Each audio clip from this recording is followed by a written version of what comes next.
If you look really closely at the opening chapters of Genesis, um, God's very first action isn't sitting on a cloud. Right. He's not wrapped up in deep philosophical thought. It is manual labor. Yeah, God is literally in the dirt. Exactly. He is sculpting clay, he's planting an orchard, and later on, he's acting as a tailor, right?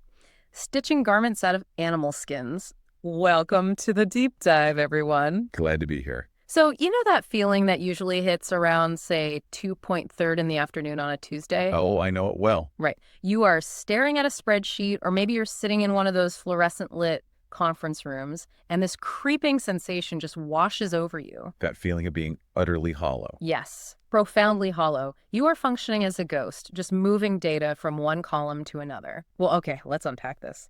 Today, we are taking a deep dive into why that numbness is actually a symptom of a much deeper starvation. It really is. We're exploring this profound idea that human creativity, whether you're painting a canvas, writing code, tending a garden, it's not just an economic tool, and it's not just a weekend hobby. It is the core mechanism of the divine image. Yeah, and that 2-3 DPM dread you mentioned, it's a highly specific, very modern kind of spiritual numbness. Disguised as productivity. Exactly, Yeah. disguised as productivity. The 20th century writer Dorothy Sayers actually diagnosed this condition decades ago. She coined a terrifyingly accurate term for it. She called it the zombie job. Ooh, the zombie job, that hits hard. Right. She was describing this pervasive modern reality where we creep through offices like hollow people. We're just deadening our spirits to pay off debt. Because the work is completely stripped of its intrinsic value. Precisely. It's reduced to a pure transaction. I hear her critique, and it's brilliant, but let's play devil's advocate for a second here. Sure. Sayers was a highly successful, Oxford-educated writer. I mean, isn't it incredibly easy for a famous author or an artist to romanticize work? Oh, that's a fair point. Like, it's one thing to find intrinsic value in writing a brilliant mystery novel. It is entirely different if your literal job is, I don't know, quality testing cardboard boxes or processing insurance claims for 8 hours a day. Where is the divine spark in that? And that is the exact tension Sayers was addressing. She wasn't romanticizing the labor itself. She was actually critiquing the industrial transactional system that divorces the worker from the final product. Okay, so it's a systemic issue. Yeah. And her argument relies heavily on a foundational theological concept from the Genesis narrative, the Imago Dei, or the image of God. Right. Which historically, a lot of commentaries have reduced to a purely intellectual thing, haven't they? Exactly. Like a moral status. People thought it just meant humans possessed a rational mind or a moral compass, and that's what separated us from the rest of the animal kingdom. Which implies that the most, godly thing you can do is just sit perfectly still and think purely spiritual thoughts. Right? But Sayers looks back at that text, the one where God is sculpting dirt and planting trees, and she argues that if humans are made in the image of a creator, then the Imago Dei is fundamentally active. It's about doing something. Yes, it is about the capacity to create, to shape, to bring order out of chaos. God issues a creation mandate to cultivate the earth. Which means the material world actually matters. Huge point. The dirt, the wood, the physical environment. It's not just a dirty, temporary testing ground. Like a sinking ship we are trying to escape to reach a spiritual heaven. Exactly. The material universe is imbued with lasting value. So if the material world intrinsically matters, accepting the zombie job, allowing ourselves to be turned into mere cogs consuming and shuffling meaningless data, is essentially a denial of our core humanity. Or suffocating. Yeah, it's like trying to breathe underwater in an environment we just weren't built for. But, okay, if we are wired to create, and if our work is supposed to reflect the divine, how does that translate to the actual things we make? That's the big question. Because there's this lingering assumption out there that for work to be faithful or spiritual, it has to be explicitly religious, right? Like painting a crucifix or coding a website for a church. Oh, Sayers had a fiery response to that assumption. I can imagine. She argued passionately that the only true Christian work is good work, well done. Good work, well done. Right. The spiritual value of the work lies entirely in its intrinsic quality and its integrity. She pointed out that a badly made religious film or a poorly constructed church building with a leaky roof, Oh, yeah. it actually brings faith into contempt Oh. because it lies about the nature of reality. Wow. Yeah, shoddy materials and lazy craftsmanship cannot honor a creator who intricately designed the cosmos. A building must be good architecture before it can be a good church. That makes total sense. A painting has to be a masterfully executed piece of art before it can be a sacred picture. That Exactly. reframes the entire concept of a calling. The Mhm. calling is actually to the integrity of the materials. J.R. Tolkien explored this exact dynamic, but he used a very specific term for human creativity. He called it subcreation. Ah, yes, subcreation. Yeah, he was careful to point out that humans don't create ex nihilo. We don't create out of nothing. Only the original creator does that. Right, we're working with what's already here. Exactly. We take the raw materials already provided to us and we remix them. Tolkien wrote that when we take green from grass, blue from heaven, and red from blood, we already possess an enchanter's power. That's a beautiful way to put it. He actually used a great analogy in his poem Mythopoeia. He described the human artist as a prism. A prism, okay. Yeah, so we receive the single pure white light of divine wisdom, and our nature is to splinter it into endless hues and colors, combining them into living shapes. Wow. We aren't generating the light, but we are essential to revealing its full spectrum. But how does that splintering actually work in practice, though? Like, if I'm an artist, how do I ensure I'm refracting the light rather than just, I don't know, making a mess of the color? Right, making mud. Yeah. Makoto Fujimura, the contemporary abstract artist, offers a fascinating look at the actual mechanics of this process.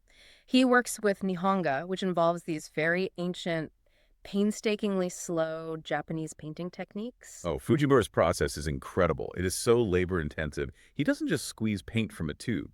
Not at all. He physically pulverizes precious minerals, things Oh. like azurite and malachite, and he mixes them with animal hide glue. He applies microscopic layers of gold leaf. Which takes forever. It really does. And he describes the act of making art not just as an aesthetic exercise, but as experiencing a mysterious electrical charge. Okay, the mechanism behind that electrical charge is what's so interesting to me. Because he is forced to work at such a slow metabolic rate, constantly submitting to the stubborn physical reality of the minerals and the glue, he enters a meditative state. It acts as a cognitive pattern interrupt. Exactly. Fujimura calls it a discipline of awareness and an unpossessive love for the materials themselves. Unpossessive love. I love that phrase. Right. The spiritual connection isn't dependent on painting a recognizable biblical scene. I mean, most of his work is highly abstract. Very abstract, yeah. The faith is located in the friction between human effort and the profound respect for the physical earth he is pulverizing. But here's where we hit a strange paradox. That submission to the reality of physical materials, that makes perfect sense when we are talking about minerals or wood or architecture. But what happens when we transition to the other major concept in our deep dive today? Right, fantasy. Yeah. If the integrity of the material is what matters, what happens when a sub-creator abandons the primary world altogether? Where is the integrity in writing about dragons, elves, and magic swords that literally do not exist? Here's where it gets really interesting, because that is the exact critique leveled at the fantasy genre constantly, isn't it? It's dismissed as childish escapism. All the time. People call it a cowardly retreat for people who can't handle the harsh realities of the real world. But Tolkien anticipated that exact criticism, and he dismantled it in his essay on fairy stories. He didn't hold back. No, he didn't.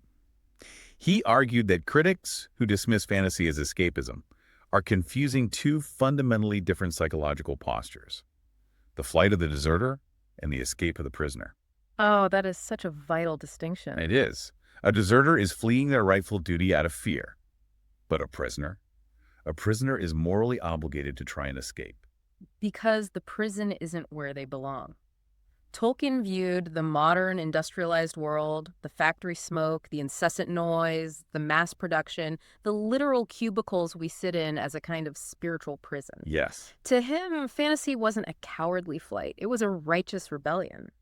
He specifically asks his critics why the glass and iron roof of the Bletchley train station should be considered more real or more inspiring than the mythical bridge of Bifrost from Norse mythology. Right, just because human beings managed to construct an ugly train station doesn't make it the ultimate reality of human existence.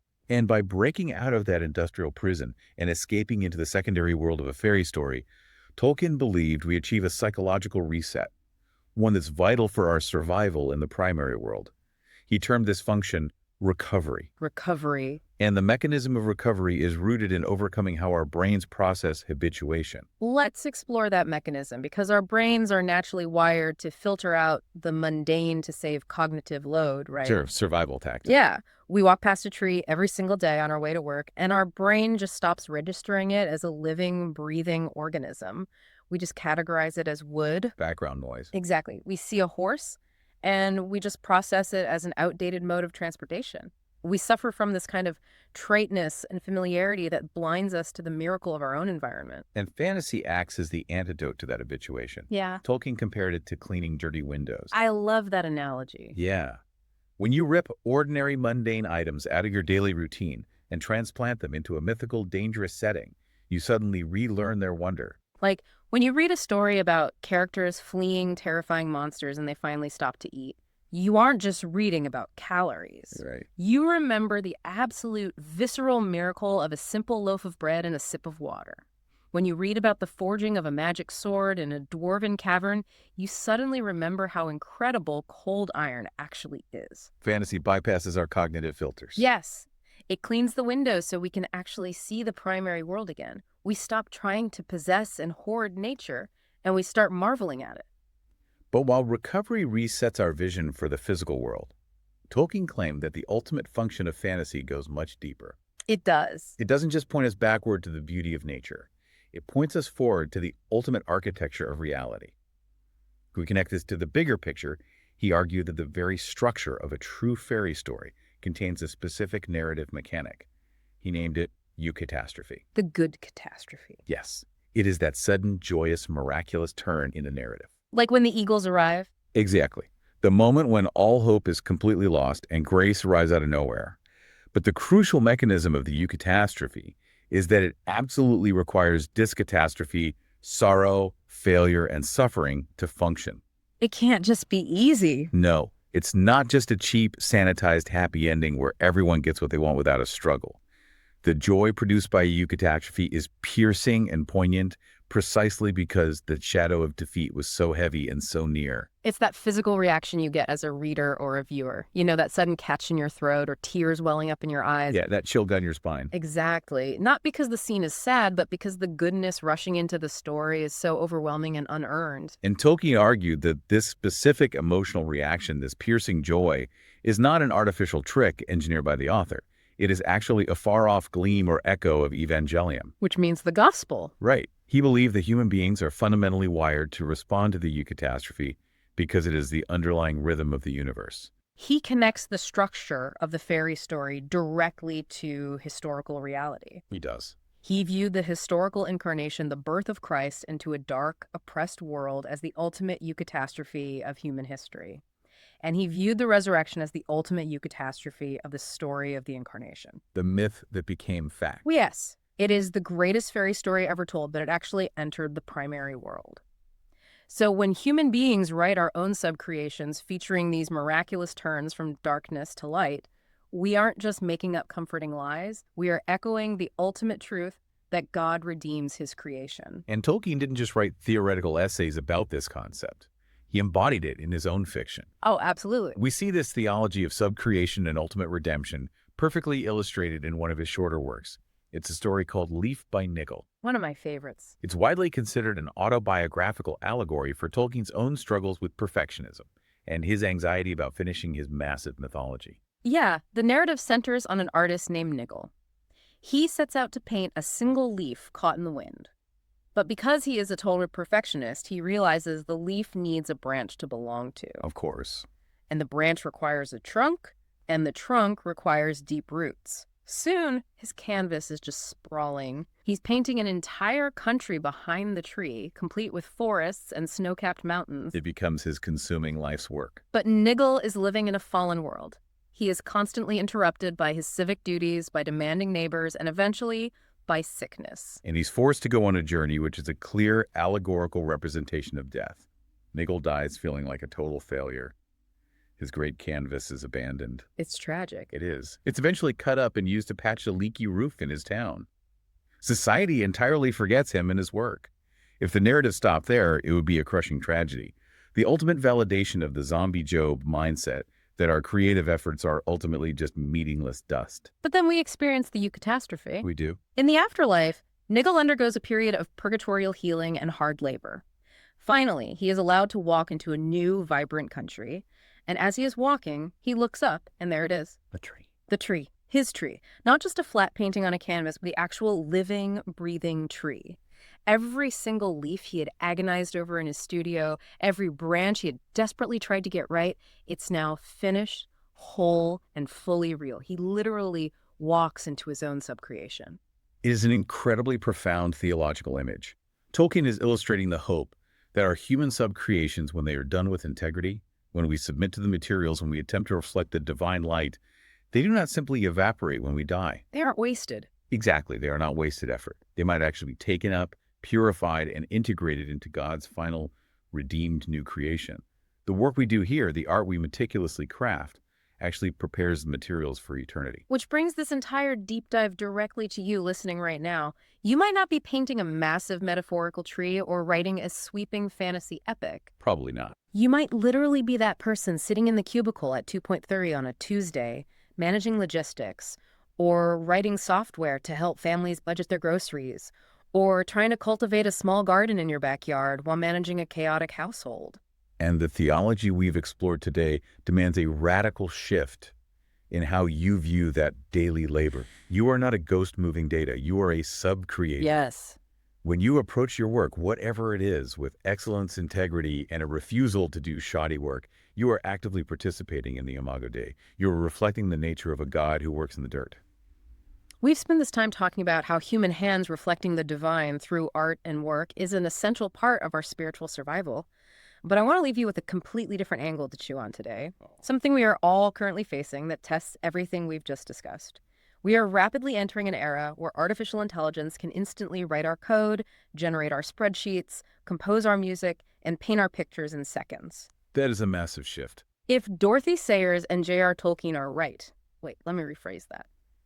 If they are right, that the very act of subcreation, the slow friction of working with the materials, is the exact mechanism that connects us to the image of God. Oh, that's where you're going. What happens to the human soul when we decide to outsource that creation to a machine? If we are no longer the prism splintering the light, what do we become? Something to think about the next time you feel like you're breathing underwater.